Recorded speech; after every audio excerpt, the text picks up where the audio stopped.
राम राम सभी को। भक्ति बीट्स में आपका स्वागत है।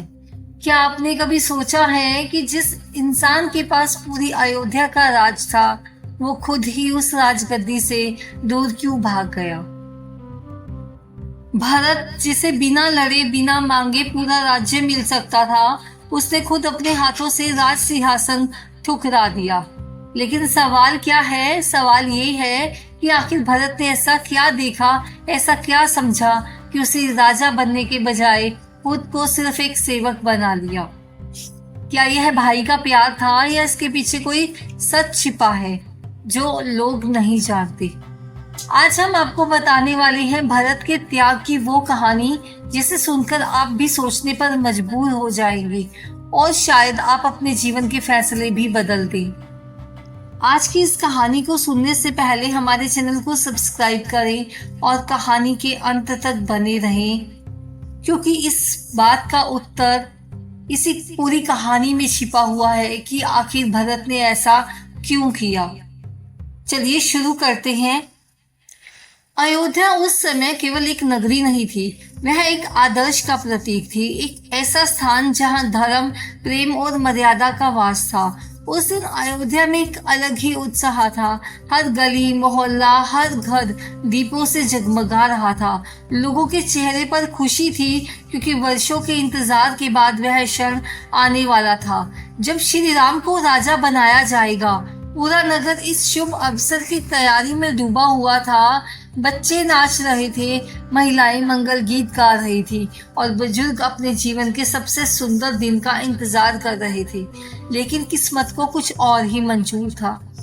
उसी रात जब पूरा नगर खुशी में डूबा हुआ था, राजमहल के अंदर एक ऐसा निर्णय लिया गया जिसने सब कुछ बदल दिया। कैकेयी ने राजा दशरथ से अपने दो वरदान मांगे, एक कि उनके पुत्र भरत को राजा बनाया जाए और दूसरा कि श्री राम को 14 वर्षों के लिए वनवास भेजा जाए।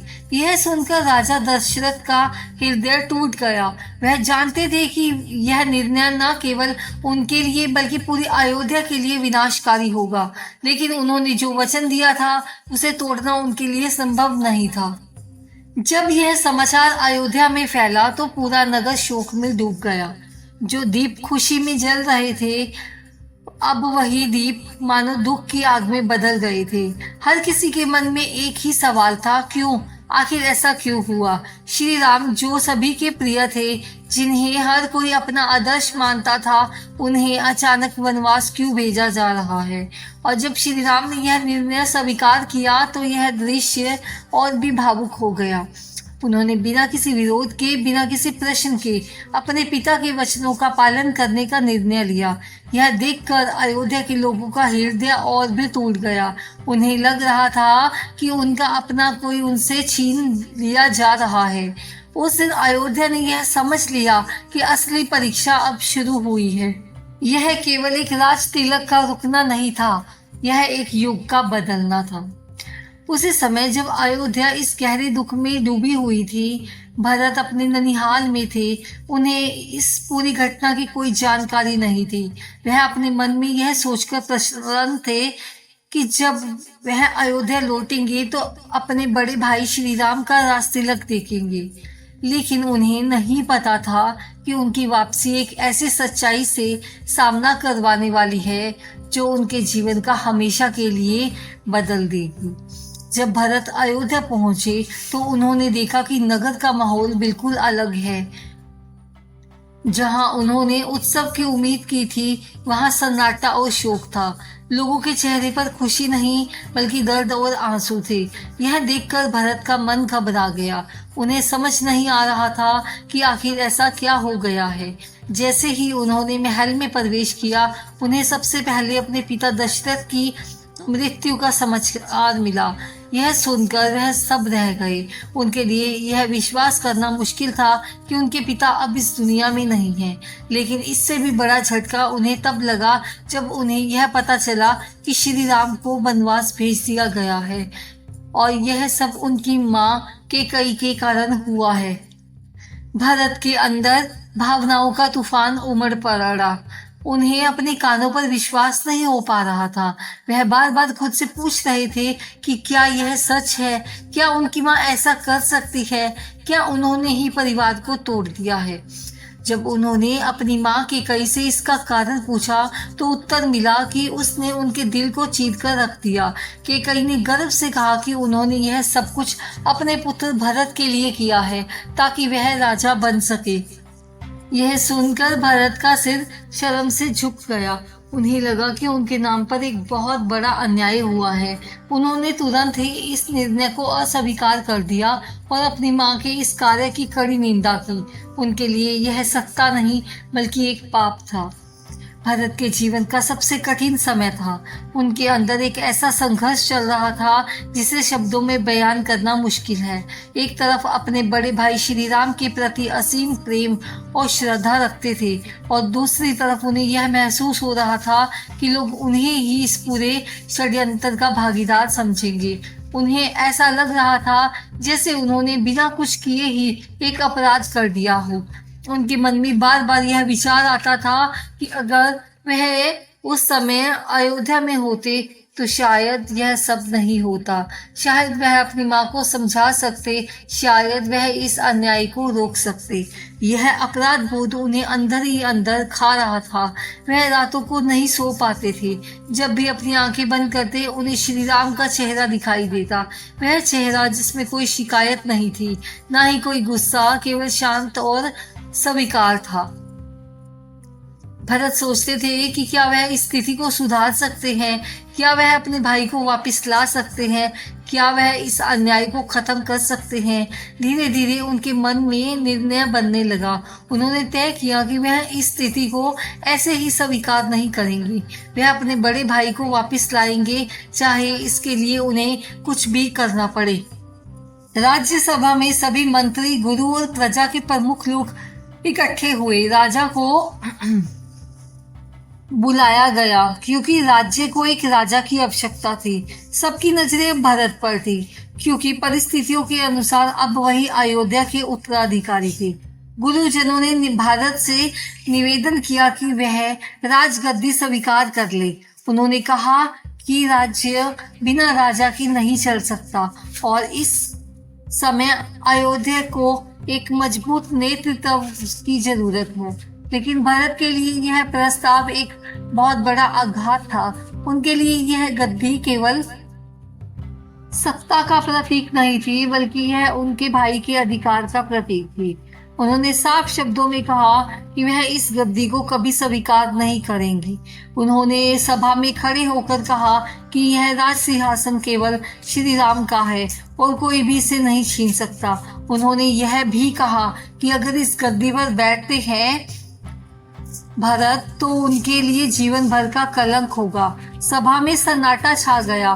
किसी को उम्मीद नहीं थी कि भरत ऐसा निर्णय लेंगे, लेकिन यही उनका चरित्र था, धर्म और सत्य के लिए अडिग रहना। उन्होंने यह भी घोषणा की कि वह स्वयं वन में जाकर श्री राम को वापस लाएंगे और उन्हें ही अयोध्या का राजा बनाएंगे।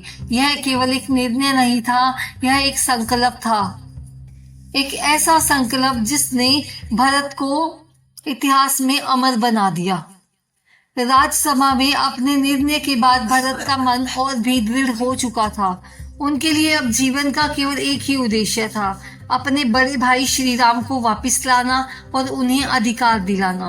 उन्होंने न केवल राजगद्दी को ठुकराया बल्कि यह भी स्पष्ट कर दिया कि अब वह इस अन्याय के साथ कभी समझौता नहीं करेंगे। अयोध्या की जनता ने जब यह देखा तो उनके हृदय में भरत के लिए सम्मान और भी बढ़ गया। लोग समझ चुके थे कि भरत केवल एक राजकुमार नहीं है बल्कि वह धर्म और त्याग की सजीव मूर्ति है। भरत ने यह निर्णय लिया कि वह स्वयं वन में जाकर श्री राम को वापस लाएंगे। उनके साथ उनका छोटा भाई शत्रुघ्न ही नहीं बल्कि अयोध्या की पूरी प्रजा भी चल पड़ी। यह दृश्य अद्भुत था। यह कोई साधारण यात्रा नहीं थी, यह प्रेम और समर्पण की यात्रा थी। हर व्यक्ति के मन में एक ही भावना थी, अपने प्रिय राम को वापस लाना। यह यात्रा आसान नहीं थी, रास्ते में अनेक कठिनाइयां थी, लेकिन भरत का संकल्प अडिग था। वह जानते थे कि यह केवल उनके परिवार का मामला नहीं है, बल्कि यह पूरे राज्य के धर्म और न्याय का प्रश्न है। हर कदम के साथ उनका विश्वास और मजबूत होता जा रहा था। लंबी और कठिन यात्रा के बाद अंत में वह पल आ ही गया जब भरत ने वन में श्री राम को देखा। वह दृश्य इतना भावुक था कि उसे शब्दों में बांधना मुश्किल है। जैसे ही भरत की नजर राम जी पर पड़ी, उनकी आंखों से आंसू बहने लगे। उन्होंने दौड़कर राम के चरणों में गिरकर उन्हें पकड़ लिया। उनके मन में जो दर्द, जो पश्चाताप और जो प्रेम था, वह सब उनके आंसुओं के रूप में बाहर आ गया। उन्होंने रोते हुए कहा कि यह सब उनकी वजह से हुआ है और वह इस अन्याय को कभी स्वीकार नहीं करेंगे। उन्होंने श्री राम से अयोध्या लौटने की प्रार्थना की, लेकिन श्री राम ने बहुत शांत और दृढ़ स्वर में कहा कि वह अपने पिता दशरथ के वचनों का पालन करेंगे। उनके लिए धर्म सबसे ऊपर था और वह किसी भी परिस्थिति में उसे नहीं छोड़ सकते थे। यह सुनकर भरत का हृदय और भी टूट गया। वह समझ गए कि राम अपने निर्णय से पीछे नहीं हटेंगे। तब उन्होंने एक ऐसा निर्णय लिया जो उन्हें हमेशा के लिए महान बना देगा। जब भरत ने देखा कि श्री राम अयोध्या लौटने के लिए तैयार नहीं हैं, तो उन्होंने उनसे एक विनती की। उन्होंने कहा कि अगर राम स्वयं नहीं लौट सकते तो वह अपनी खड़ाइयों दे दे, ताकि वह उसे सिंहासन पर रखकर उनके प्रतिनिधि के रूप में शासन कर सके। श्री राम ने भरत की इस भावना को समझा और अपनी खड़ाइयों उन्हें सौंप दी। भरत ने उन खड़ाइयों को अपने सिर पर रखा, जैसे वह कोई साधारण वस्तु नहीं बल्कि स्वयं राम का स्वरूप हो। जब भरत अयोध्या लौटे तो उन्होंने उन खड़ाइयों को राज सिंहासन पर स्थापित कर दिया और स्वयं को केवल एक सेवक घोषित कर दिया। उन्होंने यह स्पष्ट कर दिया कि वह राजा नहीं है, लेकिन वे केवल राम के प्रतिनिधि हैं। यह एक ऐसा उदाहरण था जो इतिहास में बहुत कम देखने को मिलता है। जहां लोग सत्ता के लिए लड़ते हैं, वहीं भरत ने सत्ता को त्याग कर सेवा को अपनाया। अयोध्या लौटने के बाद भरत ने जो जीवन चुना वह किसी साधारण मनुष्य के लिए संभव नहीं था। उनके सामने पूरा राज्य था, असीमित शक्ति थी, वैभव था, राजसी सुख सुविधाएं थी, लेकिन उन्होंने इन सब को ठुकराकर एक ऐसा मार्ग चुना जो त्याग, तपस्या और आत्म संयम से भरा हुआ था। उन्होंने स्वयं को यह समझा दिया था कि जब तक श्री राम वनवास में है तब तक उन्हें भी राजसी सुख भोगने का कोई अधिकार नहीं है। उन्होंने महल की भव्यता से दूर एक साधारण जीवन जीना शुरू कर दिया था। उन्होंने राजसी वस्त्रों को त्याग दिया और साधारण वस्त्र पहनने लगे। उनके भोजन में कोई विशेषता नहीं थी, वह वही खाते थे जो एक सामान्य व्यक्ति खाता है। उन्होंने अपने जीवन को इस प्रकार ढाल लिया जैसे वह स्वयं भी वनवास में हो। हर सुबह उनका दिन एक तरीके से शुरू होता था। वह सबसे पहले उठकर श्री राम की खड़ाइयों के सामने जाते, जो अब अयोध्या के सिंहासन पर विराजमान थी। वह उन खड़ाइयों को केवल एक प्रतीक के रूप में नहीं देखते थे, बल्कि उनके लिए वह स्वयं श्री राम का स्वरूप थी। वह उनके सामने सिर झुकाते, प्रार्थना करते और फिर अपने दिन की शुरुआत करते। जब वह राजकाज संभालते तो भी उनके मन में हमेशा यही विचार रहता कि वह यह सब अपने लिए नहीं बल्कि श्री राम के लिए कर रहे हैं। वह हर निर्णय लेते समय रहते यह सोचते कि अगर इस स्थान पर श्री राम होते तो क्या करते। इस प्रकार उन्होंने अपने आप को पूरी तरह से श्री राम के आदर्शों के अनुरूप ढाल लिया था। लेकिन यह जीवन जितना बाहर से सरल दिखता था, उतना ही अंदर से कठिन था। हर दिन, हर पल उन्हें अपने भाई की याद आती। वह सोचते कि श्री राम इस समय वन में किन परिस्थितियों में होंगे। क्या उन्हें पर्याप्त भोजन मिल रहा होगा? क्या वह सुरक्षित होंगे? क्या वह ठीक होंगे? यह चिंता उन्हें अंदर ही अंदर खाई जा रही थी। रात के समय जब पूरा अयोध्या सो जाता था, तब भरत अक्सर अकेले बैठकर आकाश की ओर देखते थे। वह उन तारों में अपने भाई की झलक खोजने की कोशिश करते थे। उनके मन में एक ही प्रार्थना होती थी कि उनके भाई सुरक्षित रहे और जल्द ही वापस लौटे। उनका यह तपस्वी जीवन केवल एक प्रतीक्षा नहीं था, यह एक साधना थी। उन्होंने अपने मन, अपने शरीर, अपनी इच्छाओं को पूरी तरह नियंत्रित कर दिया था। उन्होंने यह साबित कर दिया था कि सच्चा त्याग केवल शब्दों में नहीं होता, बल्कि उन्हें हर दिन हर क्षण जीना पड़ता है। समय धीरे धीरे आगे बढ़ रहा था। एक एक दिन बीत रहा था, लेकिन भरत के लिए हर दिन एक नई परीक्षा की तरह था। 14 वर्षों का यह समय केवल एक प्रतीक्षा नहीं था, बल्कि यह उनके धैर्य, उनके विश्वास और उनके प्रेम की सबसे बड़ी परीक्षा थी। भरत ने कभी भी अपने संकल्प को कमजोर नहीं होने दिया। उन्होंने हर दिन को एक नए उत्साह के साथ जिया, लेकिन उनके भीतर कहीं ना कहीं एक खालीपन हमेशा बना रहा। वह जानते थे जब तक श्री राम वापिस नहीं आते तब तक उनका जीवन अधूरा है। हर वर्ष जब कोई विशेष दिन आता, जैसे कोई त्योहार, कोई उत्सव, तो अयोध्या में लोग उसे मनाने की कोशिश करते, लेकिन उनके दिल में एक कमी हमेशा महसूस होती। वह जानते थे कि उनका असली राजा, उनका असली मार्गदर्शक उनके बीच में नहीं है। भरत इन अवसरों पर और भी ज्यादा भावुक हो जाते थे। वह सोचते थे कि अगर श्री राम यहाँ होते तो यह उत्सव कितना अलग होता। यह विचार उनके दिल को और भी भारी कर देता था। समय के साथ लोगों ने अपने जीवन को फिर से संभालना शुरू कर दिया, लेकिन भरत का इंतजार कभी खत्म नहीं हुआ था। वह हर दिन दिन गिनते थे, हर वर्ष को याद रखते थे। उनके लिए 14 वर्ष केवल एक संख्या नहीं थी, यह उनके जीवन का सबसे महत्वपूर्ण अध्याय था। उनका विश्वास अडिग था। उन्हें पूरा यकीन था कि श्री राम अपने वचन का पालन करके जरूर लौटेंगे।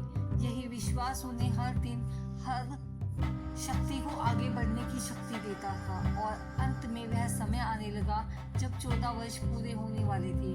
अयोध्या में एक बार फिर से उम्मीद की किरण दिखाई देने लगी। लोगों के दिलों में एक नई ऊर्जा जाग उठी। लेकिन भरत के मन में एक और भी गहरी भावना थी। वह अपने भाई को फिर से देख पाएंगे। क्या वह पल सच में आएगा जिसका उन्होंने इतने वर्षों से इंतजार किया है? यह प्रश्न उनके मन में बार बार उठता है और हर बार दिल तेजी से धड़कने लगता था। यह 14 वर्षों का इंतजार केवल समय का बीतना नहीं था, यह एक व्यक्ति के प्रेम, धैर्य और विश्वास की सबसे बड़ी परीक्षा थी। और भरत ने इस परीक्षा को जिस तरह से निभाया, वह उन्हें इतिहास में सबसे महान पात्रों में से एक बना देता है। भरत की यह कहानी हमें एक बहुत बड़ा संदेश देती है। यह सिखाती है कि सच्चा प्रेम, सच्चा धर्म और सच्चा त्याग क्या होता है। भरत ने यह दिखा दिया कि असली महानता सत्ता में नहीं बल्कि त्याग में होती है। उन्होंने यह साबित किया कि अगर आपके मन में सच्चा प्रेम और सम्मान है तो आप किसी भी परिस्थिति में सही निर्णय ले सकते हैं। यह कहानी हमें यह भी सिखाती है कि जीवन में कभी कभी ऐसे निर्णय लेने पड़ते हैं जो हमारे लिए कठिन होते हैं, लेकिन वही निर्णय हमें महान बनाते हैं। अगर हम इस कहानी से कुछ सीख सकते हैं तो वह यह है कि हमें अपने जीवन में हमेशा धर्म, सत्य और प्रेम को प्राथमिकता देनी चाहिए, क्योंकि यही वे मूल्य है जो हमें एक बेहतर इंसान बनाते हैं। जरा एक पल के लिए अपने जीवन के बारे में सोचिए। कभी कभी आपने भी किसी अपने को केवल अहंकार की वजह से खो दिया है। क्या आपने किसी रिश्ते को अपनी जिद के कारण टूटने दिया? अगर हाँ, तो यह कहानी आपके लिए एक संदेश है। अभी भी समय है, अपने अंदर झांकिए, अपने दिल से पूछिए कि आपके लिए क्या ज्यादा जरूरी है, आपका अहंकार या आपके अपने लोग। क्योंकि हमेशा याद रखिए, समय एक बार निकल गया तो कभी वापस नहीं आता, और लोग हमसे दूर हो जाते हैं, वह भी हमेशा के लिए दूर हो सकते हैं। भरत ने यह समझ लिया था, इसीलिए उन्होंने अपने जीवन का हर निर्णय अपने प्रेम और अपने धर्म के अनुसार लिया। यही कारण है आज हजारों सालों बाद भी जब हम त्याग की बात करते हैं तो सबसे पहले नाम भरत का ही आता है। उन्होंने यह साबित कर दिया कि सच्चा राजा वही होता है जो गद्दी पर बैठकर नहीं बल्कि अपने चरित्र से राज करता है। तो आज इस कहानी से हम क्या सीख सकते हैं कि अगर जीवन में कभी आपको ऐसा निर्णय लेना पड़े जहां एक तरफ आपका स्वार्थ हो, दूसरी तरफ आपका धर्म, तो हमेशा धर्म को चुनिए, क्योंकि वही आपको सच्ची शांति देगा, वही आपको अंदर से मजबूत बनाएगा और वही आपको एक बेहतर इंसान बनाएगा। अगर यह कहानी आपके दिल को छू गई हो, अगर इसने आपके अंदर कुछ बदल दिया हो, तो इसे अपने तक मत रखिए, इसे आगे बढ़ाइए, क्योंकि हो सकता है आपका एक शेयर किसी और के जीवन में रोशनी ला दे। कहानी को लाइक जरूर कीजिए, चैनल को सब्सक्राइब कीजिए और कमेंट में जय श्री राम जरूर लिखिए, ताकि यह पॉजिटिव एनर्जी और लोगों तक भी पहुंच सके। और अगर आप ऐसे ही गहरे दिल को छू जाने वाले भक्ति और ज्ञान से भरे वीडियो सुनना चाहते हैं तो चैनल को जल्दी से सब्सक्राइब करें, क्योंकि यहाँ आपको सिर्फ कहानियां नहीं बल्कि जीवन को बदलने वाले सत्य मिलेंगे। याद रखिए, सच्ची जीत दूसरों को हराने में नहीं होती, सच्ची जीत खुद को जीतने में होती है। मिलते हैं अगली कथा में, तब तक के लिए जय श्री राम। धन्यवाद।